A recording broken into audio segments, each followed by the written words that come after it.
Pemirsa, hari ini Senin 6 Juni 2022, masa uji coba 13 titik baru perluasan aturan ganjil genap mulai diterapkan. Sehingga di DKI Jakarta, total ada 26 ruas jalan atau titik yang diberlakukan aturan ganjil genap. Lantas mana saja lokasi atau titik-titik tersebut? Kita akan langsung lihat datanya berikut ini pemirsa. Kita langsung ke grafik yang pertama yang akan menunjukkan titik-titik lama. 13 titik lama. Kita lihat dari yang pertama dan sampai ke 13 di mana Jalan MH Tamrin, Jenderal Sudirman, Sisingamangaraja, Panglima Polim, lalu Fatmawati TB Simatupang, Jalan Tomang Raya S. Parman, Gatot Subroto, MT Haryono, HR Rasuna Said, dan juga DI Panjaitan, Ahmad Yani, dan juga Gunung Sahari. Artinya memang titik-titik ini nanti yang tetap masih akan berlaku di total 26 titik ganjil genap yang akan dilakukan. Nah, di mana saja titik-titik baru atau 13 titik baru perluasan lainnya? Kita akan langsung lihat di sini di mana Jalan Pintu Besar Selatan, Jalan Gajah Mada, Hayam Buruk, Majapahit, Jalan Medan Merdeka Barat, Jalan Suryo Pranoto, Jalan Balikpapan, Jalan Kiai Caringin, Jalan Pramuka, Jalan Salemba Raya sisi barat, lalu juga ada Jalan Salemba Raya sisi timur, di mana Simpang Paseban dan juga Simpang Diponegoro terkena perluasan titik baru ganjil genap, lalu juga Jalan Keramat Raya dan Jalan Stasiun Senen. Ini adalah 13 titik baru yang kami dapatkan informasinya dari korlantas.polri.go.id. Dan sebenarnya aturan pemberlakuan ganjil genap ini seperti apa sih pemberlakuannya nanti? Sama seperti sebelumnya, jam pemberlakuan GAG pukul 6 pagi hingga pukul 10 pagi waktu Indonesia Barat. Sementara di sore hari pukul 16 hingga pukul 21 waktu Indonesia Barat. Dan uji coba GAG seperti kami informasikan sebelumnya akan dimulai pada hari ini 6 Juni hingga 1 minggu ke depan hingga 12 Juni 2022. Lalu pelanggar aturan di 13 titik baru penerapan GAG selama masa uji coba tidak dikenakan sanksi tilang atau hanya sosialisasi dan juga sanksi teguran begitu. Nah, lalu kalau kita lihat di penindakan sanksi tilang di 13 titik lama ini tetap berlaku. Sementara sanksi tilang di 13 titik baru penerapan GAG berlaku per 13 Juni 2022 setelah 1 minggu masa sosialisasi. Dan penambahan menjadi 26 titik pemberlakuan GAG akan dievaluasi setelah 3 bulan penerapan. Nah, kalau kita berkaca lagi ke grafik berikutnya ini informasi yang kami dapatkan pernyataan dari Dirlantas Polda Metro Jaya Kombes Pol Sambodo Purnomo Yogo evaluasi 3 bulan untuk melihat apakah dengan penambahan 26 kawasan titik baru ini akan berdampak terhadap kemacetan di jalan alternatif atau tidak. Kalau kecepatan kendaraan biasa saja atau macet merayap begitu ya, maka bisa dibatalkan titik ganjil genap yang baru itu. Kita akan lihat nanti 3 bulan ke depan akan seperti apa evaluasi yang akan dilakukan oleh Ditlantas Polda Metro Jaya. Dan kita ke grafik berikutnya, alasan perluasan titik ganjil genap. Alasan utamanya adalah terjadi peningkatan volume kendaraan setelah pelonggaran aturan PPKM yang berlaku di DKI Jakarta. Berdasarkan data kinerja lalu lintas terungkap ada peningkatan volume lalu lintas hingga 6,25%. Kalau sebelumnya juga penerapan GAG disebutkan bahwa GAG ini dilakukan untuk peningkatan kualitas udara di ibu kota. Tapi kali ini alasan utamanya adalah untuk mengurangi peningkatan volume lalu lintas yang mencapai 6,25%. Kita lanjut lagi pemirsa, di mana Kepala Dinas Perhubungan DKI Jakarta, Syafrin Liputo mengatakan alasannya karena volume lalu lintas makin tinggi berdasarkan data ada 6,25%. Seperti disebutkan tadi peningkatan ini jadi dasar untuk melakukan evaluasi penerapan pembatasan lalin di wilayah Jakarta. Nah, lantas akankah perluasan titik ganjil genap efektif untuk mengatasi macet Jakarta? Untuk membahasnya sudah bergabung Kepala Dinas Perhubungan DKI Jakarta, Syafrin Liputo, dan pengamat transportasi Universitas Indonesia, Ellen Tangkudung. Kita sapa bersama, selamat pagi Ibu Ellen, selamat pagi Pak Syafrin. Selamat pagi Ibu Ellen. Mbak. Pak Syafrin.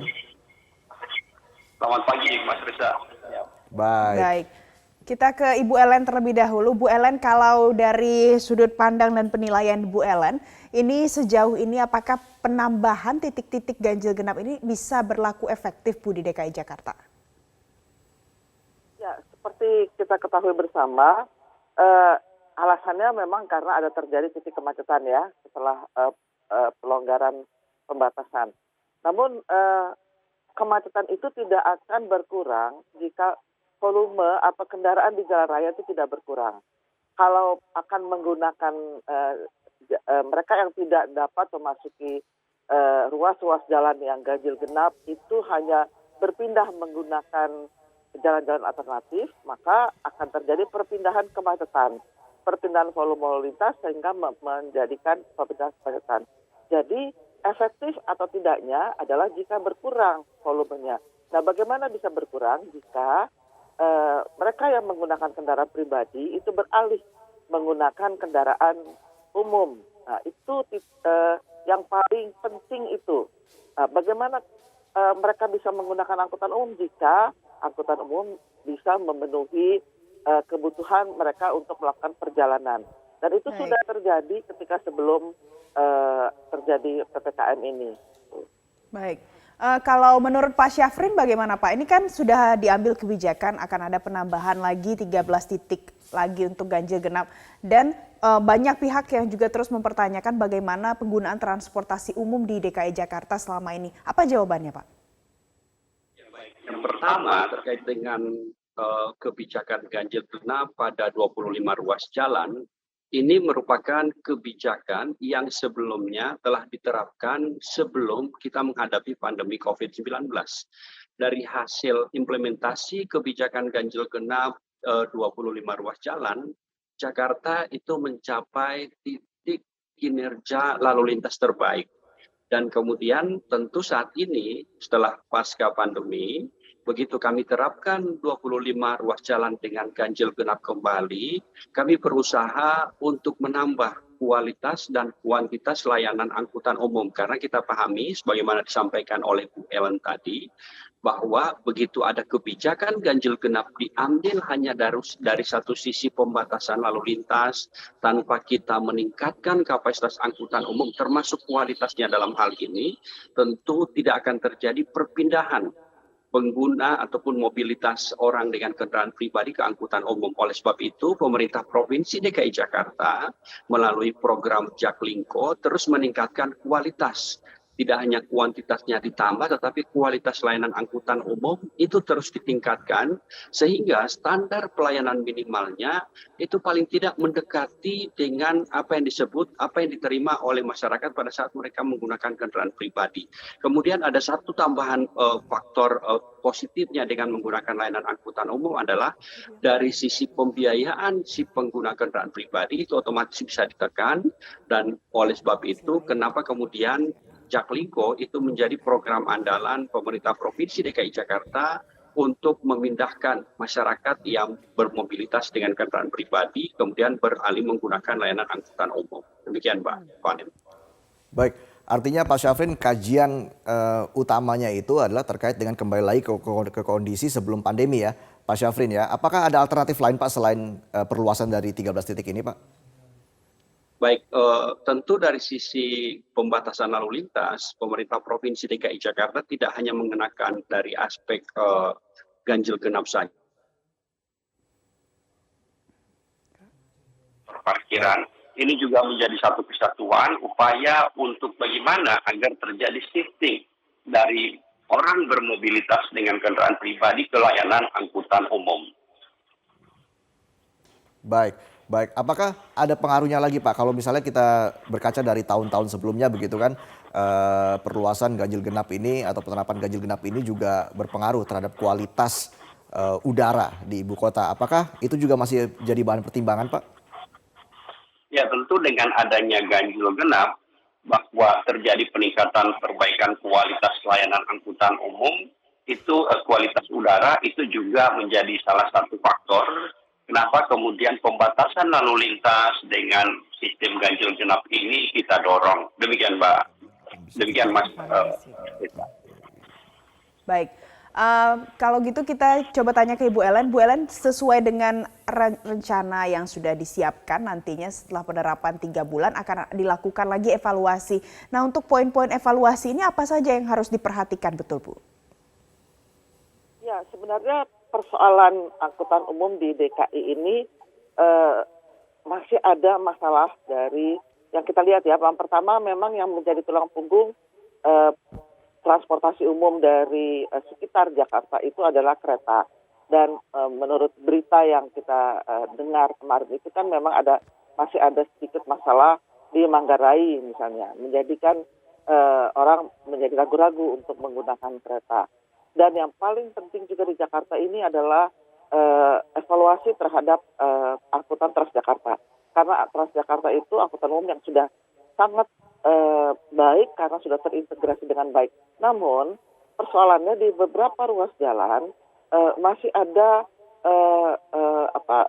jalur-jalur khusus untuk Transjakarta yang tidak efektif karena digunakan untuk pembangunan. Misalnya di dekat stasiun kota yang ada pembangunan MRT, kemudian di Sudirman gitu ya, kemudian di Kuningan. Nah, tidak ada jalur khusus itu membuat beberapa angkutan umum itu akan mengalami kemacetan yang sama dengan angkutan pribadi. Harusnya memang itu dievaluasi supaya bahwa itu tuh belum bisa melayani dengan baik dengan travel time yang lebih baik daripada angkutan pribadi. Salah satunya itu. Bu Ellen, kalau dari pemilih tadi seperti yang disampaikan oleh Pak Syafrin, kalau ini adalah posisi lalu lintas terbaik di DKI Jakarta sebelum masa pandemi. Nah, saat ini akan kembali lagi seperti itu. Apakah dari 13 ruas jalan yang ditambahkan ini merupakan ruas jalan yang sudah benar dan tepat untuk dilaksanakan ganjil genap? Apakah sudah sesuai dengan standar-standar yang bisa diterapkan GAGE di sana, Bu? Ya, persyaratan utama penerapan GAGE menurut saya, angkutan umum di situ sudah sangat memadai untuk bisa orang beralih menggunakan angkutan umum dari kendaraan pribadi. Itu persyaratan utamanya, karena kalau yang tadi saya katakan bahwa kalau hanya berpindah ke jalan alternatif, maka tidak efektif ya. Nah, beberapa ruas jalan yang diterapkan GAGE ini memang, atau hampir semua ya, itu sama dengan yang lalu. Tapi kondisinya ada berbeda karena ada beberapa ruas jalan yang terganggu jalur khusus busway-nya dengan pembangunan yang dilakukan sekarang, ya, pembangunan LRT dan MRT. Dan itu menurut saya menjadi tidak efektif karena mereka akan mengalami kemacetan yang sama karena tidak ada jalur khusus atau jalur khususnya terganggu. Sehingga travel time-nya juga tidak bisa lebih cepat daripada jalur yang untuk kendaraan pribadi. Gitu. Baik, Ibu Ellen, tentunya yang melakukan mobilisasi di ibu kota DKI Jakarta, di ibu kota Jakarta ini kan tidak hanya warga DKI Jakarta saja, tapi juga warga-warga dari kota-kota penyangga DKI Jakarta. Bagaimana sebenarnya alternatif dari warga kota-kota penyangga DKI Jakarta ini agar bisa melakukan transportasi dengan nyaman, dengan baik begitu Bu? Walaupun memang banyak juga mungkin yang akan beralih ke transportasi roda 2. Tapi untuk transportasi umum akan seperti apa Bu lebih baik alternatifnya? Iya, memang diharapkan mereka yang dari Bogor, Depok, Tangerang, Bekasi ini itu masuk ke Jakarta sudah tidak menggunakan kendaraan pribadi. Ya, jadi itu yang paling penting karena kalau sudah masuk dengan kendaraan pribadi maka ya kemacetan tidak dapat dihindari. Nah, memang angkutan umum yang paling diandalkan dari Bodetabek itu adalah kereta KRL, ya, komuter lain. Dan itu yang saat ini masih belum seperti sebelumnya karena ya memang ada perubahan. Dan juga sudah penuh, sekarang ini memang sudah sangat isinya volumenya orangnya itu sudah sangat banyak. Jadi apakah mereka yang tadinya belum menggunakan kendaraan pribadi akan beralih atau tidak dengan kondisi seperti ini? Apalagi mendengar berita-berita bahwa belum terjadi masih ada gangguan bukan gangguan ya, sebenarnya itu adalah permasalahan karena ada perubahan di stasiun Manggarai. Dan itu kereta itu yang harusnya dapat dikembangkan terus supaya bisa dijadikan kendaraan alternatif. Dan selain itu adalah integrasi dari stasiun kereta ke kendaraan-kendaraan umum lainnya di Jakarta ini. Dan integrasi itu juga termasuk last mile-nya, kendaraan yang dapat mereka gunakan ketika sudah sampai tujuan dengan jarak yang sangat sedikit, yaitu yang paling penting adalah berjalan kaki. Fasilitas pejalan kakinya juga harus sangat baik, sehingga orang nyaman untuk pergi ke kantor dengan menggunakan kendaraan umum. Baik, saya langsung ke Pak Syafrin lagi. Pak Syafrin, bagaimana Dishub memastikan agar kualitas transportasi umum ini bisa berjalan dengan baik? Karena tentunya dalam 3 bulan ini akan banyak warga yang beralih dari kendaraan pribadi ke transportasi umum ataupun roda 2 begitu. Bagaimana Dishub memastikan agar kendaraan transportasi umum ini bisa berjalan dengan efektif dan juga baik bagi masyarakat, Pak? Ya, baik. Jadi Mas Reza, untuk memastikan bahwa layanan angkutan umum saat ini itu baik, kami telah melakukan koordinasi dengan jajaran Transjakarta, kemudian telah dilakukan reaktivasi seluruh rute yang sebelumnya kita lakukan penghentian operasional karena kita menghadapi waktu awal pandemi ada pembatasan mobilitas, termasuk di dalamnya ada peningkatan ke PPKM tentunya. Saat ini Jakarta telah masuk pada PPKM level 1 dan tentu untuk beberapa layanan ini sebelumnya sudah dioperasionalkan, tinggal dinormalkan dari sisi jumlah bus dan juga headway yang ada. Demikian pula halnya dengan layanan-layanan lain yang ada di dalam layanan Transjakarta. Kemudian untuk yang dari Bodetabek masuk ke Jakarta, ini pun oleh rekan-rekan dari Transjakarta telah diaktifasi, contohnya yang dari kawasan Bekasi, kemudian Depok, ini daerah-daerah penyangga ini telah mulai dioperasionalkan layanan Transjakarta. Demikian Mas Reza. Baik, Pak Syafrin, kalau diterapkan lagi ganjil genap di banyak titik seperti ini sampai 25 titik, nanti apakah sudah disiapkan skema oleh Dishub terkait dengan potensi mungkin saja nanti masyarakat memilih untuk lewat jalan tol saja supaya tidak kena ganjil genap di jalur-jalur yang sudah ditetapkan ini. Apa kesiapan yang disiapkan Dishub, Pak?